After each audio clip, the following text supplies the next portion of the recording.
Hello guys, welcome to my channel. দেখতেই পাচ্ছ আজকে কিসের মধ্যে আঁকতে যাচ্ছি। আসলে এটার মধ্যে আমার আঁকার কথা ছিল না। পাশের বাড়ির একজন এসে বলে আর কি, আমি এটার মধ্যে জ্যাসো অ্যাপ্লাই করেছি, এখন আমাকে একটু প্লিজ একটু ডিজাইন করে দাও, গাছের মতো ডিজাইন করতে হবে। আমি সেটা করতে পারছি না, তাই প্লিজ একটু যদি করে দিতে ভালো হতো। তার জন্যই আমি উঠে বসে লেগে পড়লাম। চেষ্টা করেছি হালকা ডিজাইনের একটু গাছ হতে। সেও বলেছিল যে হালকা ডিজাইনার হতে।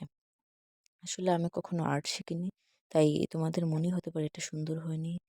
আর কি বলবো, যদি আর্ট শিখতে তো পারিনি, কিন্তু নিজের চেষ্টা আমি চালিয়ে গিয়েছি।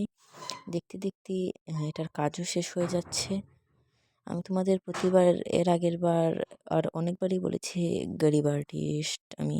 তার জন্য আমি কম কম করে রং ব্যবহার করছি। তার জন্য আর কি বলবো, আমার কাছে একটু রং খুবই কম। তার জন্য আমি এভাবে দেখতে দেখতে শেষ হয়ে গেল। ধন্যবাদ।